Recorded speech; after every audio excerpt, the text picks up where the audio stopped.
Welcome back. This is part 2 of a 5-part tutorial where I am showing you how to create snow sprayer on windows. By the end of this, you're going to learn how to do a lovely winter scene using snow spray on your windows or whoever's windows. If you didn't catch the first part of this, it's on our Snow Windows YouTube channel, so go and check that out first, and then come back to this one. This one will probably be on there by now anyway. So what you're going to need is a can of snow spray and a paint scraper, or you could use an old credit card, just anything flat really. Also, I use these rubber brushes, rubber or silicone. You can get them on Amazon. I'll put a link in the description below for where you can get a hold of these as well. Let's get going. Okay, give the can a good shake. Now we are going to use exactly the same process as we did in part 1, but it's going to be the opposite way round now. So the angle on the top of the roof is going to be higher on the right than it is the left. So we're just going to make a general shape with the snow spray and make that triangle on the right hand side as opposed to the left. And then we're going to use our scraper to sharpen up those lines.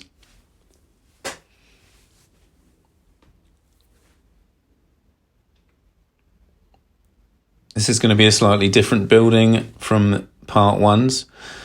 This is going to be more Tudor style with some beams and lead line windows. Okay, same as part 1, we want to keep a little bit of that darker overspray at the bottom of this roof. It doesn't have to be straight. It doesn't want to be straight because it's a snow-covered roof, so we want a little bit of movement on it. Okay, so what we're going to do now on this one is we're actually going to create the windows first. So we want 3 general blobs, quite evenly spaced, but we can do that with the scraper. Again, we're leaving a little bit of a gap underneath the roof when we do these, and then just straighten up the vertical lines. And then when we're straightening up these bottom lines, we want it at a slight angle, so the left hand window is a little bit smaller than the right hand window.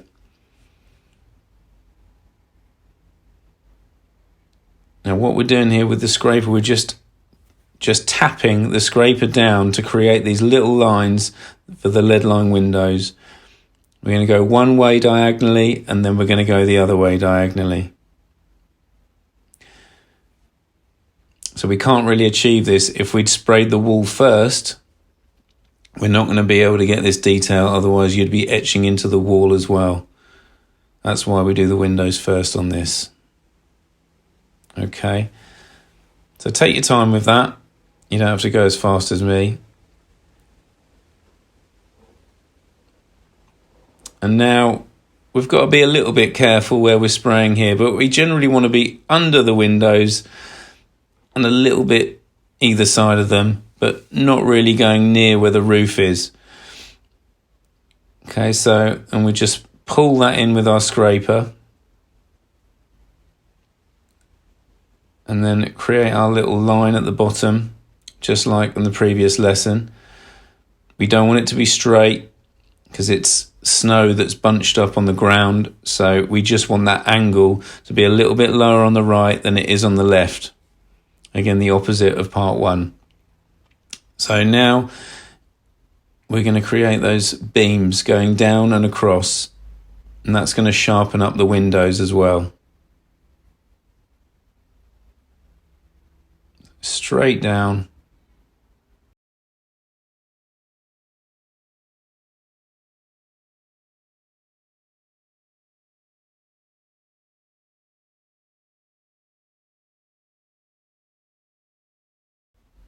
There we go, just that one across. That's given a really nice effect. Okay, same as part 1, we're going to create a chimney and we'll address that at a later date to finish it off.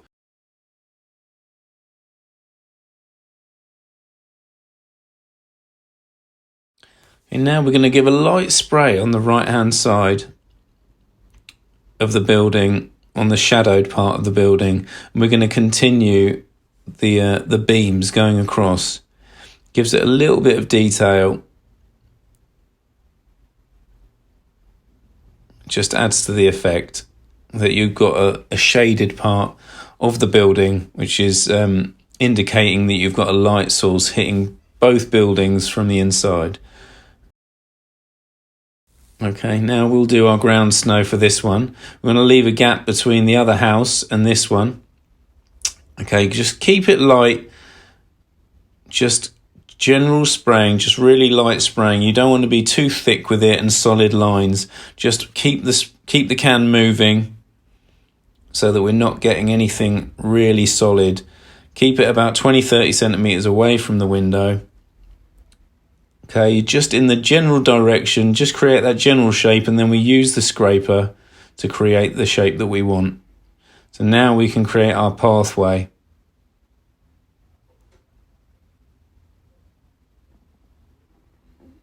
Yeah, that's looking good.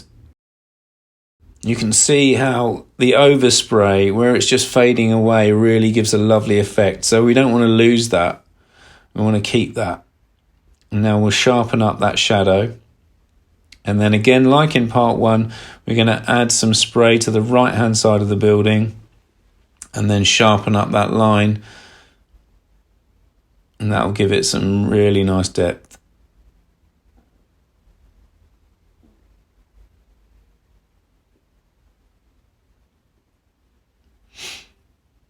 So this is now indicating to us that we've got a light source coming from the center of the scene. That could be a street light, that could be anything, could be a light from the house. So that's something we can decide later on.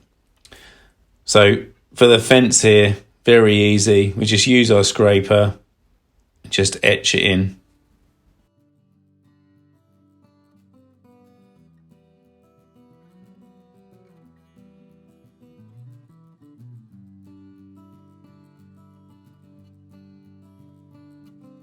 So that is part two done. How easy was that? I know. So we added another building. So we're now creating a nice little villagey vibe to this scene. And I slightly changed it up from the first one. We've got a nice Tudor style house with our black beams and the lead line windows with the crisscross. So we've set the scene here. These are the main parts of this scene, and we're going to build everything else around it. So in the next 3 videos, we're going to be adding trees, we're going to have some people walking around, and I might even throw in a mountain in the background. So come back tomorrow for part 3.